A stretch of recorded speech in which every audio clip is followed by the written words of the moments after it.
चुनाव में कुछ नेताओं की वजह से कांग्रेस पार्टी पर मुसीबतों का पहाड़ टूट रहा है।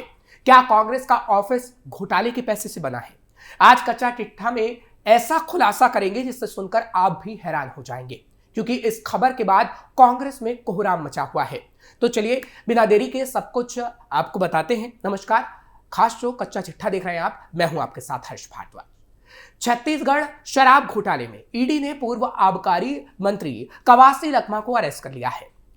कवासी लखमा को बुधवार शाम कोर्ट में पेश किया गया। कोर्ट ने उन्हें 7 दिनों की न्यायिक हिरासत में भेजा है।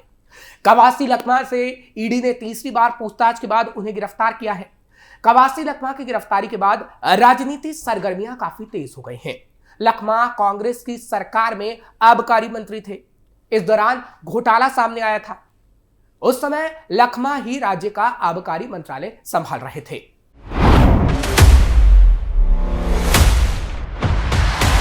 ईडी के वकील सौरभ पांडे ने बताया कि शराब घोटाले में जो जांच चल रही है उसमें अरविंद सिंह ने अपने बयान में बताया था कि शराब कार्टेल से 50 लाख रुपए महीने का पेमेंट कवासी लखमा को किया जाता था।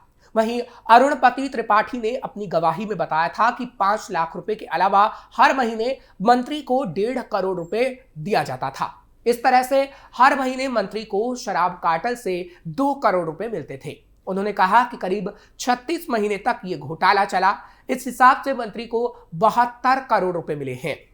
जांच में पता चला कि एक्साइज विभाग में अफसर इकबाल खान और जैन देवांगन ने भी इस बात की पुष्टि की है कि पैसे की व्यवस्था करके पैसे कवासी लखमा को भेज जाते थे। सुकमा में इन बैग को कन्हैयालाल कुर्रे कलेक्ट करते थे। जगन्नाथ साहू और इनके बेटे हरीश लखमा के यहां जब सर्चिंग की गई, डिजिटल सबूत मिले थे। इस डिजिटल साक्ष्य की जब जांच हुई तो सामने आया कि इस पैसे का उपयोग बेटे का घर बनाने और सुकमा में कांग्रेस भवन बनवाने में किया गया।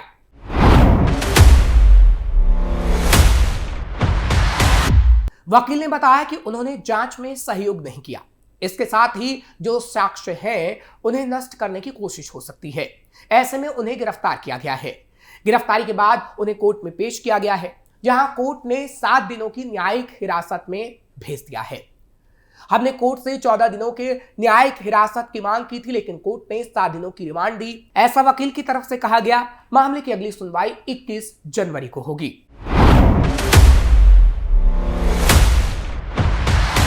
कवासी लखमा की गिरफ्तारी पर पूर्व सीएम भूपेश बघेल ने हमला बोला है। भूपेश बघेल ने कहा, पूर्व मंत्री और वरिष्ठ विधायक कवासी लखमा जी की गिरफ्तारी बदले की भावना से की गई है। केंद्र सरकार में बैठे अपने आकाओं के इशारे पर ईडी कांग्रेस नेताओं को बदनाम करने की साजिश रच रही है। पूरी कांग्रेस पार्टी कवासी लखमा जी के साथ खड़ी है। वहीं कवासी लखमा की गिरफ्तारी में सीएम साय की भी प्रतिक्रिया अब सामने आ चुकी है।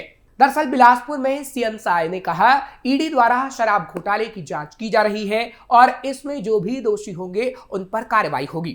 कवासी लखमा के घर में ईडी ने दिसंबर में रेड डाली थी। इसके बाद कवासी लखमा और उनके बेटे हरीश लखमा को पूछताछ के लिए बुलाया गया था। ईडी की टीम ने 2 बार उनसे पूछताछ की थी। इसके साथ ही उनसे संपत्ति का ब्यौरा भी मांगा गया था। कवासी लखमा ने कहा था कि ईडी की टीम मुझे जितनी बार बुलाएगी मैं जाऊंगा। मैं कानून का सम्मान करने वाला आदमी हूं।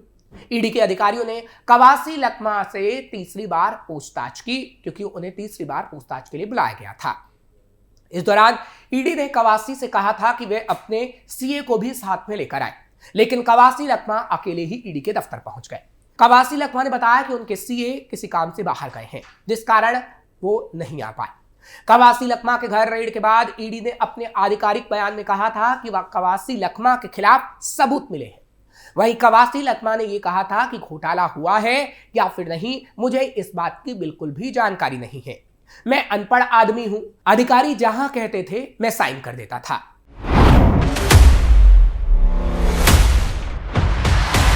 छत्तीसगढ़ शराब घोटाले की जांच ईडी कर रही है।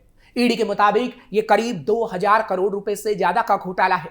ईडी का दावा है कि भूपेश बघेल की सरकार में आईएएस अधिकारी अनिल टुडेजा, आबकारी विभाग के एमडी एपी त्रिपाठी और कारोबारी अनवर ढेबर के अवैध सिंडिकेट ने इस घोटाले को अंजाम दिया है। इस मामले में कई आरोपी जेल में बंद हैं। अनवर ढेबर रायपुर मेयर रहे एजाज ढेबर के भाई हैं।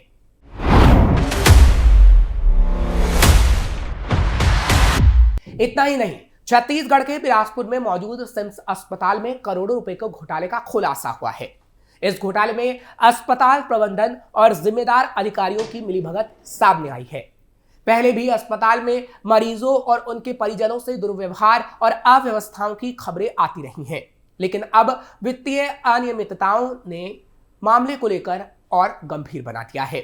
दरअसल आरटीआई से खुलासा हुआ है कि अस्पताल में 7 से 8 करोड़ रुपए की हेराफेरी की गई है, जिसे अधिकारियों और कर्मचारियों की साठगांठ से अंजाम दिया गया।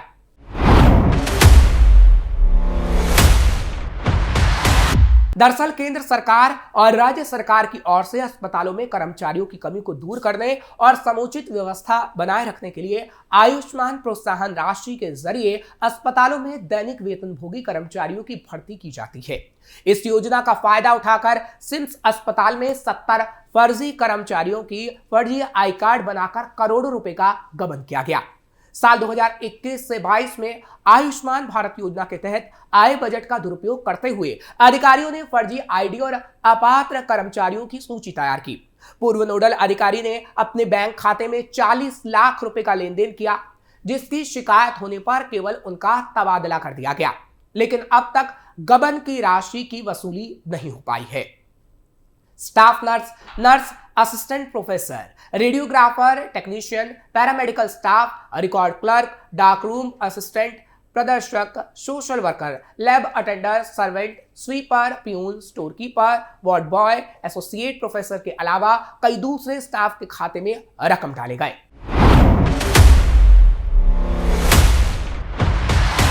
फर्जी आईडी से पैसा हड़पने के अलावा अस्पताल में 250 करोड़ रुपए की नियम विरुद्ध उपकरण खरीद का मामला भी सामने आया है।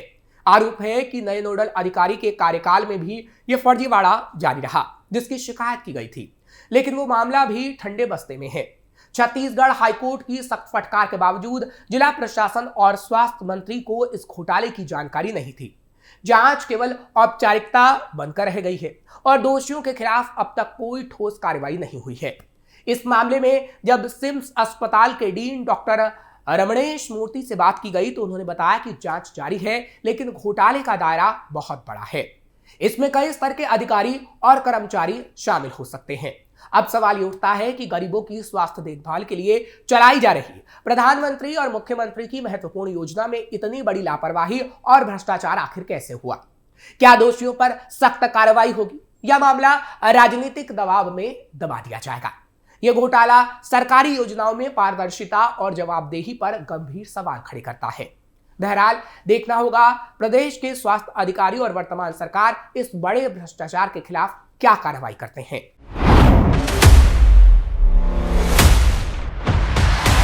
वहीं दूसरी तरफ कोयला घोटाले मामले में अब नया मोड़ सामने आया है।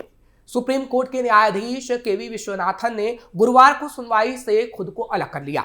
उनका कहना है कि वे इस मामले में वकील के रूप में पेश हो चुके हैं। इन याचिकाओं में सुप्रीम कोर्ट के पहले के आदेशों में बदलाव की मांग की जा रही है, जिनके तहत हाईकोर्ट को कोयला ब्लॉक आवंटन से जुड़े आपराधिक मामलों में ट्रायल कोर्ट के आदेशों के खिलाफ अपील सुनने से रोका गया था। मुख्य न्यायाधीश संजीव खन्ना की अध्यक्षता वाली पीठ में न्यायाधीश संजय कुमार और विश्वनाथन शामिल थे। सीजेआई ने कहा कि एक नई पीठ गठित की जाएगी जो 10 फरवरी से शुरू हो रहे सप्ताह में मामलों की सुनवाई करेगी। पीठ ने अपीलों की सीमा और पहले के आदेशों के प्रभाव को लेकर विचार किया, जिसमें हाईकोर्ट को इन मामलों में हस्तक्षेप करने से रोका गया था। सुप्रीम कोर्ट रजिस्ट्री को 2014 और 2017 के फैसलों से जुड़े सभी लंबित याचिकाओं का संकलन तैयार करने का आदेश दिया गया है। सीजेआई खन्ना ने कहा, रजिस्ट्री उन सभी मामलों का संकलन तैयार करेगी जिसमें 2014 और 2017 के फैसलों के संदर्भ में विशेष अनुमति याचिकाएं दायर की गई हैं। शीर्ष अदालत ने आदेश दिया कि नई पीठ न्यायमूर्ति विश्वनाथन को बाहर रखेगी और इसका गठन 10 फरवरी 2025 से शुरू होने वाले सप्ताह में होगा। अहम सवाल यह होगा कि क्या मुकदमे पर रोक लगाने की मांग करने वाला सीआरपीसी की प्रक्रिया के मुताबिक नहीं चलेगा, बल्कि इसके बजाय सुप्रीम कोर्ट में एसएलपी दायर करेगा।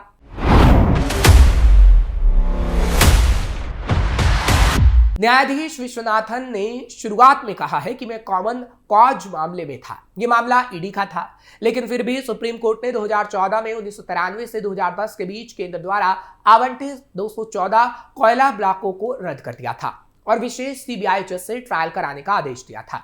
कोर्ट ने यह भी कहा था कि ट्रायल या जांच पर रोक लगाने के लिए याचिका केवल सुप्रीम कोर्ट में ही दायर की जा सकती है, जिससे अन्य कोर्टों को इस तरह की याचिकाएं स्वीकार करने से रोक दिया गया था।